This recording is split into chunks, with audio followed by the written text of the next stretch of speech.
Pemirsa, seorang remaja tewas tenggelam karena mencari ponsel yang jatuh ke Sungai Kalimas, Surabaya, Jawa Timur.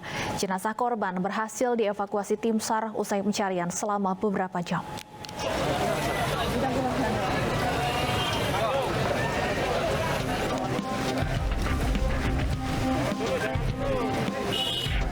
Jasad Dimas, remaja 16 tahun akhirnya ditemukan tim SAR gabungan pagi tadi. Korban dilaporkan tenggelam dan hilang beberapa jam sebelumnya di Sungai Kalimas, Surabaya. Jasad korban ditemukan di dasar sungai dan tertutup lumpur, hanya beberapa meter dari lokasi awal hilang.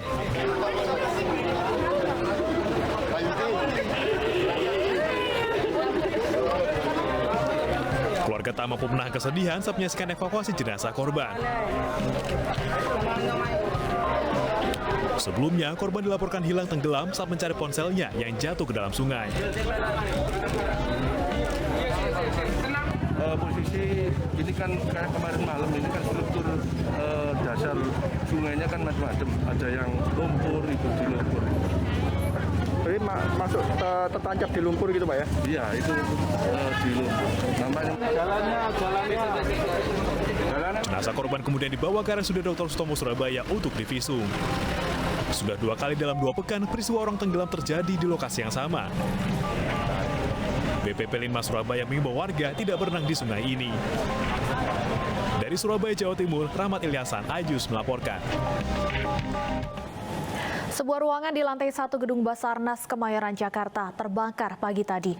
Pekatnya asap yang memenuhi hampir setiap lantai membuat petugas kesulitan memadamkan api.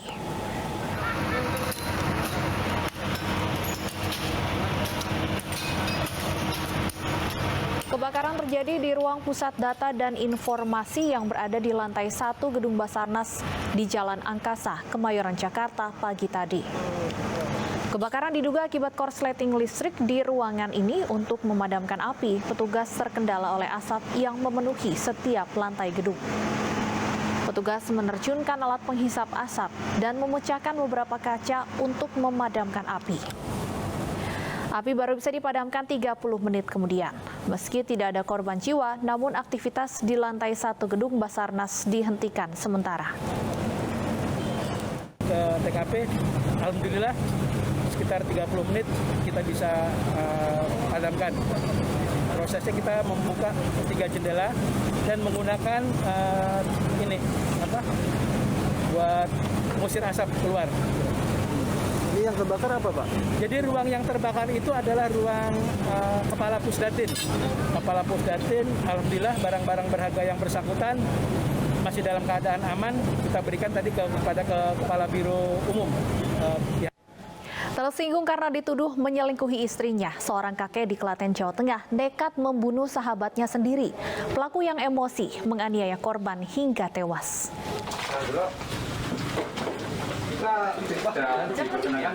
Seorang kakek di Duku Bangun Rejo, Desa Grating, Jogonalan, Klaten, Jawa Tengah nekat membunuh sahabatnya sendiri karena kerap dituduh menyelingkuhi istrinya. Korban yang bernama Trimo Luwung tewas usai dianiaya Soleh di rumah pelaku. Peristiwa berawal saat korban dan pelaku sedang pesta miras di rumah pelaku. Saat itulah korban menuduh pelaku menyelingkuhi istrinya. Karena terpengaruh miras jenis ciu, pelaku yang emosi langsung memukuli korban dan mengambil senjata tajam dan kemudian membunuh korban.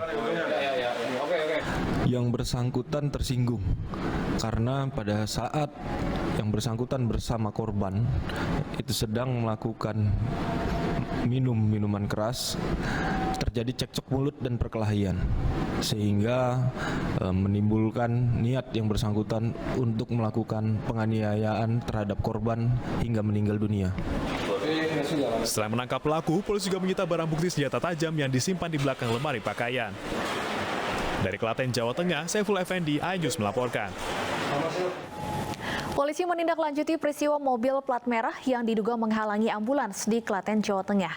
Usai kedua pihak diperiksa, peristiwa viral tersebut ternyata dipicu kesalahpahaman.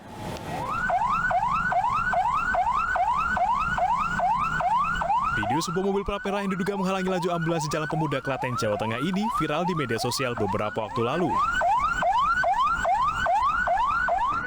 Peristiwa ini pun diselidiki Satlantas Polres Klaten. Sopir ambulans, sopir mobil plat merah, dan sejumlah saksi di lokasi diperiksa. Dari hasil pemeriksaan, diketahui peristiwa tersebut dipicu kesalahpahaman. Tidak ada upaya sengaja mobil plat merah menghalangi ambulans karena kedua mobil terjebak di lajur kanan. Peristiwa ini murni karena kesalahpahaman antara pengemudi ambulan dan Avanza. Tidak ada unsur kesengajaan. Kedua mobil terjebak di jalur kanan karena memang posisi mobil Avanza tidak ada kesempatan untuk menepi. Yang kedua, pada saat peristiwa tersebut, mobil ambulan membawa korban kecelakaan lalu lintas dengan luka ringan yang pulang dari PMI ke rumahnya di Jogonalan tersebut. Jadi bukan menuju ke rumah sakit. Usai dimediasi polisi, kedua pihak telah berdamai dan tidak melanjutkan ke proses hukum. Dari Klaten, Jawa Tengah, Saiful Effendi, iNews melaporkan. Untuk informasi selengkapnya terkait mobil dinas halangi mobil ambulans yang viral di media sosial, sudah bergabung bersama kami Kasat Lantas Polres Klaten AKP Abi Praya. Selamat sore, Pak Kasat. Selamat sore, Mbak. Baik, Pak Abi Praya, sebenarnya kesalahpahaman apa yang terjadi hingga peristiwa ini viral di media sosial? Baik, Mbak. Jadi pada tanggal 29 Oktober, hari Jumat kemarin, jadi terjadi kesalahpahaman yang berawal di mana ambulan yang membawa korban laka ringan dari klinik PMI menuju ke rumahnya di Jogonalan. Tapi ketika tiba di depan Bank BNI ataupun Pemda, pada lajur ambulan tersebut terjadi kepadatan. Kemudian ambulan ini mengambil ke jalur sebelahnya. Tetapi pada jalur sebelahnya bertepatan dengan lampu hijau yang berasal dari Yogyakarta menuju ke Klaten. Dan pada saat itu juga kebetulan mobil Avanza hitam ini berada posisi paling depan. Dan ketika mobil Avanza hitam ini sudah masuk ke jalurnya, tiba-tiba sudah berhadapan dengan ambulan yang membawa korban laka ini. Nah, untuk yang Avanza hitam ini memiliki niat untuk menghindari mobil ambulan tersebut. Tetapi karena jaraknya sangat pendek sekali, dan juga ketika mobil ini manuver ke sebelah kiri, tetapi mobil masih banyak yang berada di sebelah kiri mobil tersebut dan juga di belakang. Sehingga mobil harus mundur untuk mengambil aba-aba atau ancang-ancang supaya bisa belok ke kiri untuk memberikan jalur ambulans tersebut. Seperti itu, Pak. Baik, artinya dikatakan bahwa mobil dinas ini menghalangi laju ambulans, ini bisa dipastikan tidak benar, Pak? Ya, betul, Mbak. Jadi hasil klarifikasi kemarin kepada supirnya, jadi supir tersebut tidak ada niat sama sekali untuk menghalangi ambulans tersebut. Jadi karena jaraknya sudah terlalu mepet dan juga untuk manuver tidak bisa, dikarenakannya penuhnya jalur tersebut, sehingga membutuhkan waktu untuk menghindari ambulans tersebut, Mbak. Dari hasil pemeriksaan untuk mobil dinasnya sendiri ini berasal dari satuan tugas mana, Pak? Ya, Mbak, jadi untuk sementara kita sampaikan untuk mobil Avanza hitam itu adalah mobil dinas milik Pemda di Klaten. Baik, untuk mobil ambulans sendiri disampaikan sedang membawa pasien yang dalam kondisi darurat. Kondisi pasiennya seperti apa setelah kejadian ini? Jadi setelah hasil klarifikasi kemarin, jadi ternyata untuk korban laka tersebut mengalami cedera ringan. Jadi sudah dirawat di klinik PMI dan ambulans tersebut ternyata mengantarkan korban yang sudah berobat di klinik PMI ini kembali pulang ke Jogonalan. Begitu, Mbak. Baik, terima kasih AKB Abi Praya, Kasat Lantas Polres Klaten atas informasinya. Selamat sore. Pemirsa, aksi perampokan dengan senjata api kembali terjadi di Kabupaten Aceh Timur Aceh. Pelaku yang berjumlah 3 orang berhasil membawa kabur uang tunai senilai 140 juta rupiah.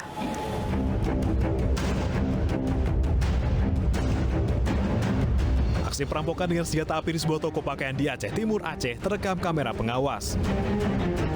3 pelaku yang menggunakan penutup wajah dan helm memasuki toko yang sedang ramai dan menodongkan senjata ke sejumlah orang di toko. Kawanan perampok kemudian menggasak uang tunai di kasir senilai 140 juta rupiah. Salah satu pelaku sempat melepas tembakan peringatan sebelum meninggalkan lokasi. Usai kejadian, petugas dari Polres Aceh Timur langsung melakukan olah tempat kejadian perkara. Di lokasi, petugas menemukan selongsong peluru dan 1 lubang bekas proyektil di meja kasir. Petugas juga berhasil mengamankan sepeda motor yang digunakan salah satu pelaku. Ada selongsong peluru yang sempat ditembakkan di sini, sudah kita amankan. kita juga sudah melakukan olah TKP. Kemudian juga sepeda motor pelaku juga sudah kita amankan. Berbekal rekaman kamera pengawasan sepeda motor yang diamankan, petugas kini masih mengejar 3 pelaku. Dari Aceh Timur, Aceh, Muhammad Mauludin, iNews melaporkan. Sebelumnya teror penembakan terjadi secara berturut-turut di Aceh. Aparat gabungan TNI Polri menangkap 3 penembak Komandan Bais TNI di Kabupaten Pidi, sementara 1 tersangka ditetapkan terkait penyerangan pos polisi Panton Reo, Aceh Barat. Pengantaran jenazah dan tim Bais. Kapten Infantri Abdul Majid meninggal setelah ditembak orang tak dikenal di Jalan Lok Panah, Kecamatan Banda Sakti, Kabupaten Pidi, Aceh, Kamis sore lalu. Prosesi pemakaman jenazah Kapten Infantri Abdul Majid digelar secara militer di Komplek Pemakaman Keluarga Kampung Beurawe, Kecamatan Kuta Alam, Kota Banda Aceh. Aparat gabungan TNI Polri kemudian bergerak cepat dan menangkap 3 pelaku penembakan. 3 tersangka berperan sebagai pemilik senjata hingga eksekutor penembakan. Dari tangan tersangka, polisi menyita 1 unit senjata laras panjang SS1 V2 dan 11 butir peluru aktif. Polisi juga menemukan uang tunai senilai 35 juta rupiah yang dirampas para pelaku dari korban. Polisi menyatakan motif penembakan ini murni perampokan. Sementara itu, Polda Aceh juga mengamankan 5 orang terkait penyerangan pos polisi Panton Reo, Aceh Barat. 1 diantaranya kemudian ditetapkan sebagai tersangka dan ditahan di Mapolres Aceh Barat. Polisi menduga motif penyerangan pos polisi dilatar belakangi dendam. Beberapa hari sebelum penyerangan terjadi perampokan pendulang emas yang enggan melapor, namun polisi tetap mengusut perampokan. Tim Liputan iNews melaporkan. Pengendara mobil atau motor dengan jarak minimal 250 km atau 4 jam perjalanan wajib divaksin dan membawa hasil negatif tes COVID-19. Kami akan kembali dengan informasi selengkapnya sesaat lagi.